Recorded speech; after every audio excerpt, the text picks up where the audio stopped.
Welcome back to another episode of the Choose Optimism podcast brought to you by Optimist International. We're visiting again with Cheryl Brenn, who is our executive director. Cheryl, thanks for being back with us. Oh, well, thank you, Shane. I'd love to be here. Well, Looking forward to some good I, conversation today. yeah, and I know you've been on here before, but let's remind people really quick. Why don't you remind us of your Optimist story and how you became affiliated with an Optimist?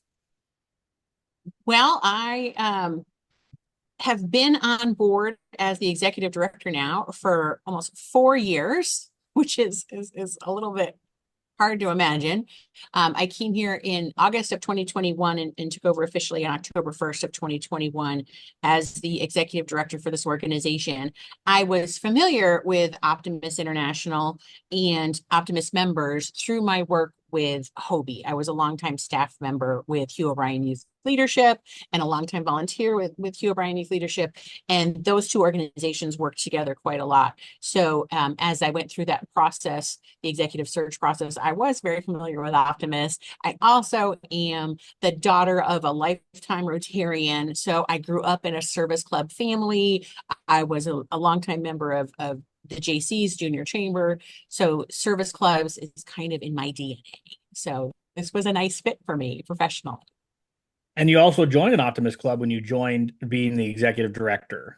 I did. I am a member of the St. Louis Downtown Optimist Club. I will confess that I am not necessarily the most active member of that club.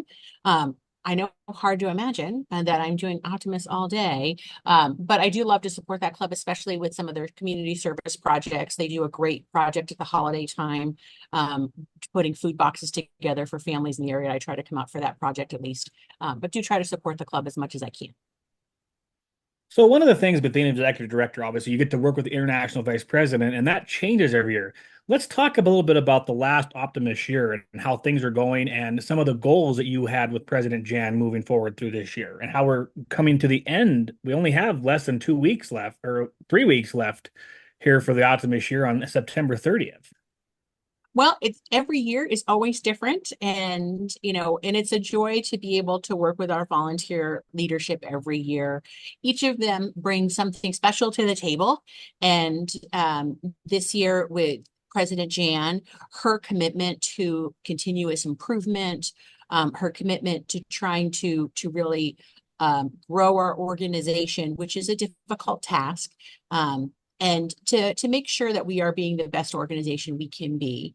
So we have been really focused this year on doing some things that will strengthen us as an organization. We've really spent a great deal of time especially the last few months, bringing back on board our St. Lawrence region, and to bring those members back into the fold of Optimist International. And that's taken a lot of time and resource and energy to do that. You'll see some improvements to the website this year that we've made. Again, her focus really was continuous improvement. So for us to look through that lens of how do we do this better? How can we take the next step, to make sure that we are serving our members as best as possible. And sometimes that's very difficult because what one member needs is not what another member needs. And so speaking of that, we're talking about challenges that the organization faces. What are some of the new challenges we're facing moving forward in this post-pandemic year? Ooh, I said, ask me a good question. I'll give you a good answer. You know, the societal shift that is occurring, that has been occurring, but definitely is occurring after the post-pandemic. People are wanting to engage, but they're wanting to engage on their terms. One of the things this year that President Jan allowed me to do was introduce our board to two things. A documentary called Join or Die, which we watched as a board back in the fall, and also the idea of really looking forward, and looking at some trends that are coming down the pike as opposed to what's right here. So one of the things that we have to be mindful of is the way people are consuming information today, but also the way they're connecting today. And I think there is a misnomer that people only want to connect through devices any longer. And that's not necessarily true. I think people do actually miss the in-person connection, but they want to do that on their own terms. And one of the things that we have to become, I think, more nimble with is understanding and allowing people to connect with us as an organization in the way it suits them, not the way it suits us.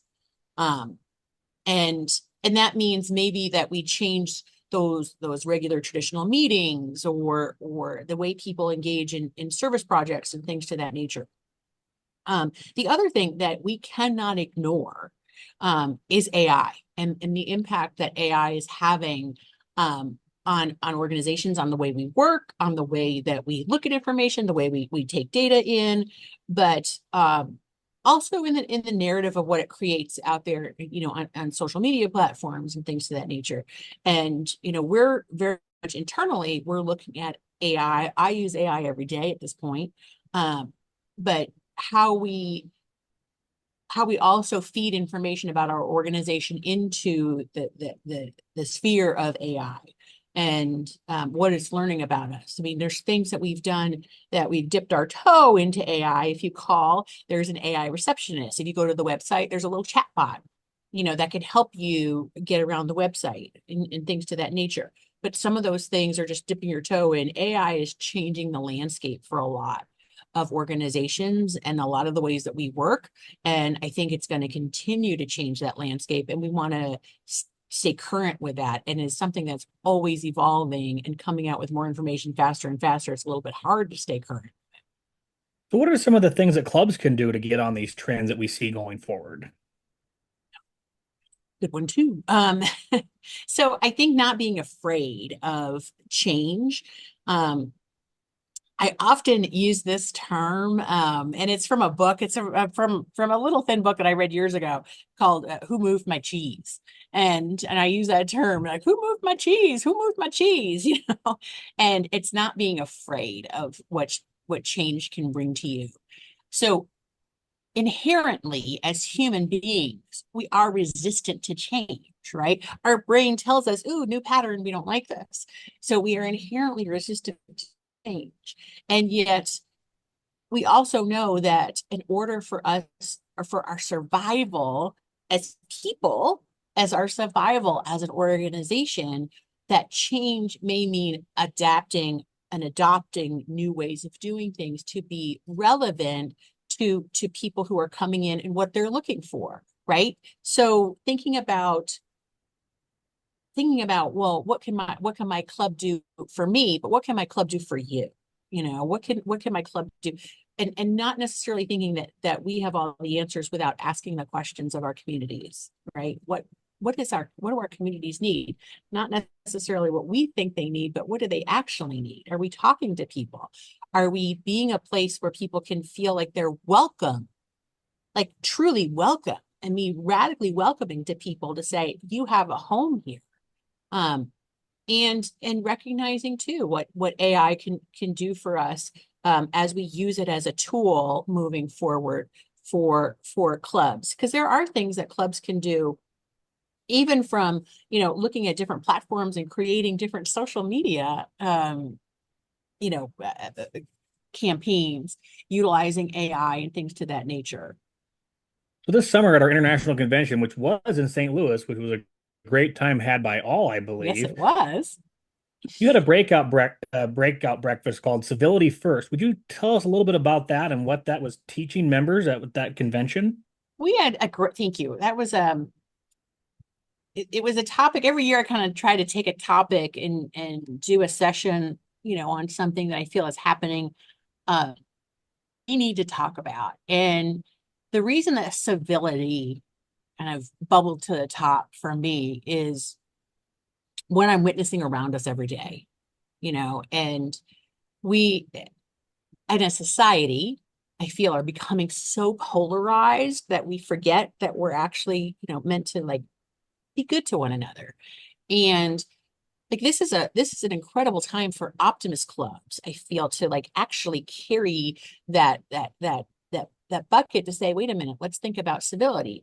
And civility is really, the idea of of showing respect and courtesy and consideration for others, you know, especially during times of disagreement. And we everything feels right now like, for me to be right, you must be wrong. And that isn't necessarily how I think we want to exist as humans. And it's not really just in the US. This is happening more and more around the globe. Like, there is a rise in incivility globally. There's a rise in polarization and politics globally.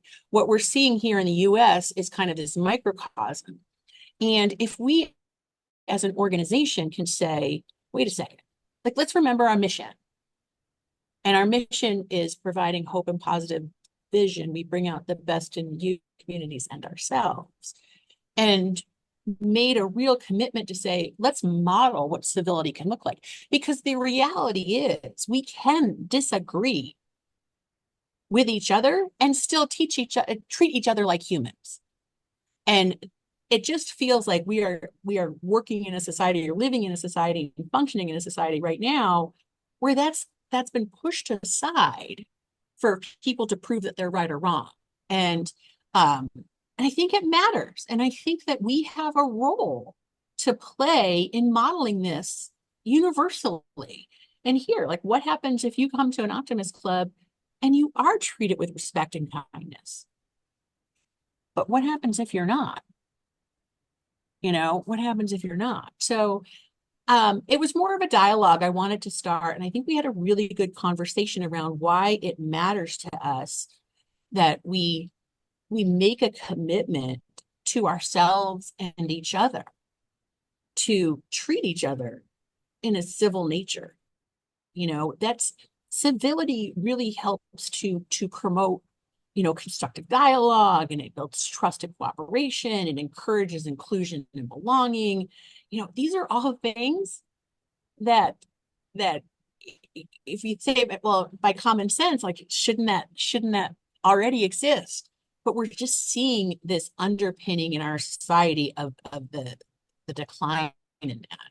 So I felt it was an important conversation for us to have as optimists, because what happens if optimists get to lead the way in saying, no, we can bring civil discourse back to our societies? What happens if we can say, we can have a town hall and everyone can be heard, even if your opinions are different? Like, you see all these town halls on Facebook and YouTube where things blow up.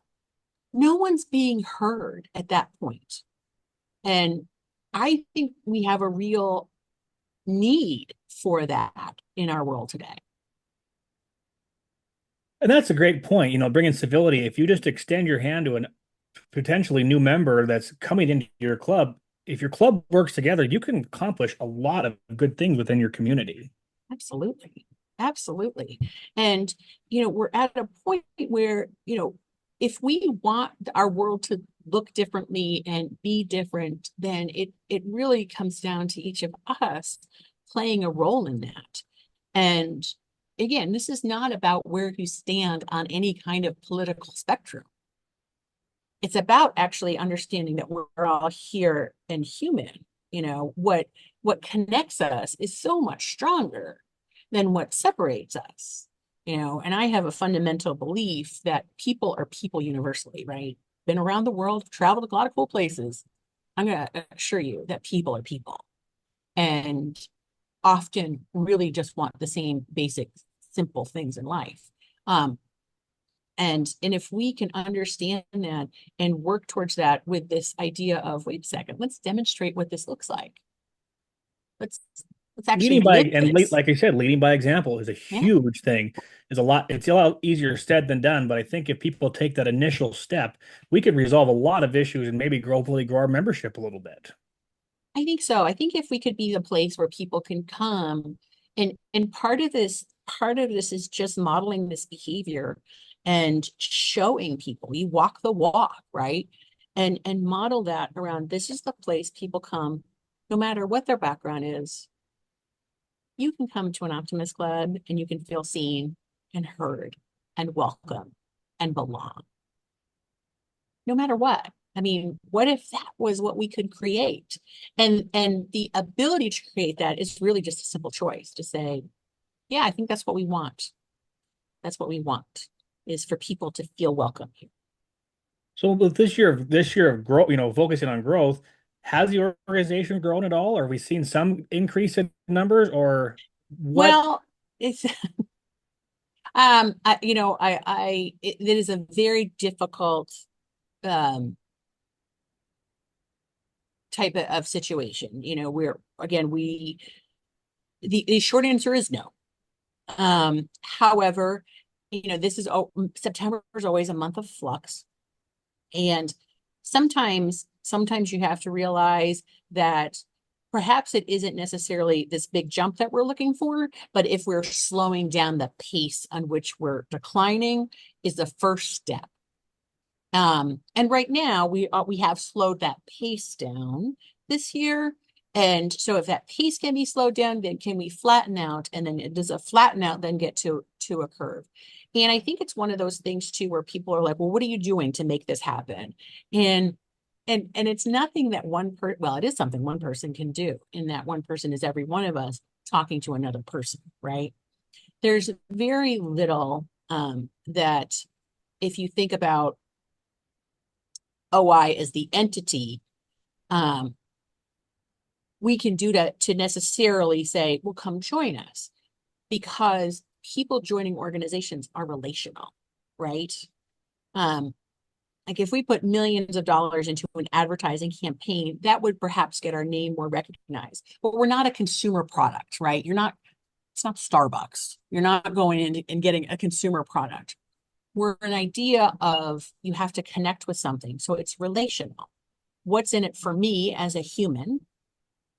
What do I want to give? What do I want to get? And so the idea of growth really comes down to each and every one of us connecting with another human to say, hey, I really think you'll get something out of this organization. Um, and those types of connections are a little harder. That's not something that we can entice people through some Facebook advertising and things like that, where we've seen some success and interest them. But when it comes down to it, it is very much about intrinsic fulfillment. So I think there's some things that we're working on, that we're looking at, and again, every year we try not to do a start, stop, start, stop. We try to have more of of this year passes to this year, and we continue what we learned, and we say, hey, this works really well. So like we've already started that process. At the convention, we kicked off Mission Possible, with our governors for both years to really stir some growth activity within the districts, and to really encourage them to work together and not have the idea of, well, my year ends here and your year starts here, so I can't do anything here and you can't do anything here. No, friends, let's work together. So we're working through this Mission Possible, which is going to take us through the first quarter, and really hopefully see some of those developments of more clubs and more people wanting to invite people into their spaces. And one of the things that Optimist International provides for members is tools to make a better Optimist club and a better Optimist member. Let's talk about some of the changes, especially like to the website and some of the stuff we're focusing on with that. So we really took some time this year to restructure the Member Resource Center on the website. And if you haven't gone there before, I would encourage you to go there. So going to just optimist.org, and you can see across the top, Member Resource Center, and really took some time to go through, update information, reorganize that.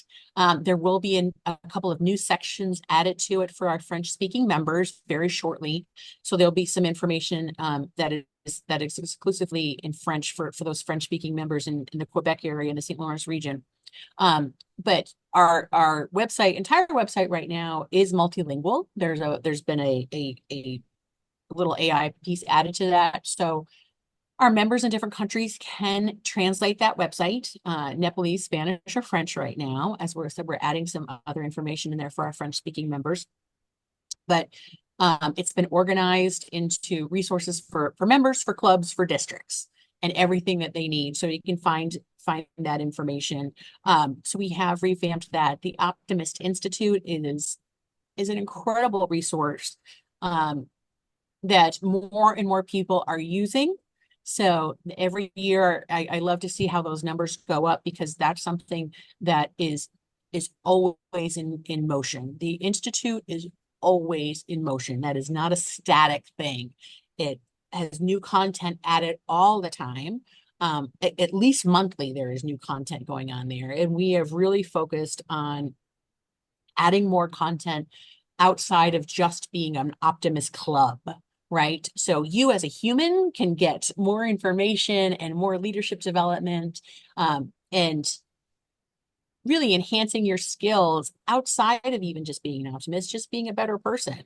You want to learn something? Now, I have heard, rumor has it that there's a great course on there about how to use Excel. I'm a little bit of an Excel user. So, but I was like, really? You can learn how to use Excel on the Optimist Institute, but it's good for our members. And so there's a lot of things in there that we're trying to always do so members always have more content. And we're continuing to look at those things as well to say, what more can we do? What more can we offer? What more can we bring? To drive value into your membership, right? Because I recognize that it has a cost to our members. And people sometimes do kick that back, saying, well, why should I have to pay to volunteer? Well, because you're supporting the bigger effort for us to be part of something greater than ourselves.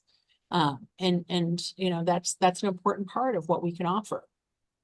That's a good point that on the Optimist Institute, most companies pay hundreds of thousands of dollars for something like this, and an Optimist member doesn't pay over $100 for something as that for the whole year. Right. And that I think one of the things I'm proud of is a few years ago when we made that move to make it part of your member benefit, because the value that it brings to you um, is significant if you use it. Right. And see, people say, well, I don't use the Institute. I don't use all the member values of my AAA membership either, but I still pay it. But the Institute really does add a lot. And even if you want to go in there, just these last couple of weeks, the keynote speakers from the convention were added. And if you didn't have the chance to hear those speakers, well, now you can go in and listen to them, because you're an Optimist member. There's things in there that clubs can put on for their meetings. Like, you don't have content, go to the Institute and run a course, or have a speaker come up on there and play that at your meeting. So there's always something. And again, it's not static. It's always developing and always moving forward. And again, we've got some ideas that we'd like to see come to fruition. I will tell you, I probably shouldn't, and I'll get yelled at for this. I still want us to put a book club up there. And what's the best part of reading a book? Talking about the book. So I think it would be great if we had an Optimist book club that we ran through the Institute. And I may just have to say, I'm gonna do that, because I've got lots of books that I want to and talk about. And fresh ideas are not always a bad thing. And if we are constantly embracing some of this stuff, our organization can probably really grow. I hope so, and I believe so. I don't even just hope so. I know so. We wouldn't be fighting this hard if we didn't believe. There are people who love our organization. There are 40,000 people out there who love this organization. Can we find another 40,000 who love it as well? I think so. I think the world needs us. I think our communities need us. Hope is something right now that people want to believe in. And again, this is like why I think it's important to really focus on some civility, and how can we leave some of those other behaviors outside of our doors and know that we come here and can feel hope in amongst our membership and what we do. Like, creating that space shouldn't be hard. It should be where you come and say, this is where I go to get rejuvenated. Whether that be at a meeting, a social, or even a service project. And moving forward, people don't realize that our fiscal year is October 1st to September 30th. So we're kind of ticking away down to that final year. And we'll have a new incoming president October 1st, which is Mr. Tom Kendo, What are some of the stuff that he's carrying over from this year and then adding to his own to increase membership and do things of that nature? Well, Tom, I will tell you, President Tom is a growth guy. He is all about membership, and I think he sees the value in what Optimus has given him, um, and his family, and he will carry that message forward. So, again, we launched Mission Possible, which is a growth initiative back at the convention for the fourth quarter of President Jan's year, for the first quarter of President Tom's year, so we could actually start seeing some of those growth conversations turn into growth action and things that we want to accomplish. So I know President Tom has set a very hefty goal of building 65 new clubs this next year. And if we can do that, and not if we can do that, when we do that, we will turn a corner. So that's the kind of commitment that he has. I think you're going to see his commitment to change where change is required, not change just because, but change. And again, who moved my cheese? The idea of let's adopt some things that are new. Let's let go of things that maybe don't serve us any longer.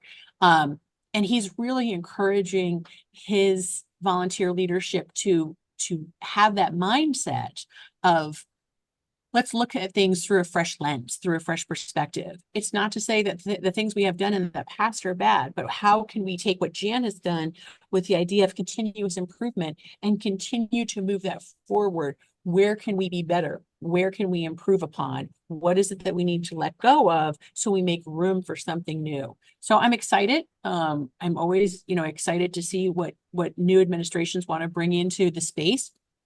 A year is not a very long time. It feels like a long time sometimes, but then you're like, wait a second, there's all these things we want to get accomplished. But the idea of passing the baton from one to the next, I think is something that has really we've seen these last several years where those presidents really start working together to say, hey, this has worked well for us. Let's continue this movement towards this. Let me take that for you, because not everything is also like neat and clean on September 30. Oh, here everything's tied in a bow. That's not necessarily the way things happen. As much as um, we would like it to be that way, as it much never as we is. would like to, there's things that come in, into the next year, and so those things are passed off, and we work through those things together.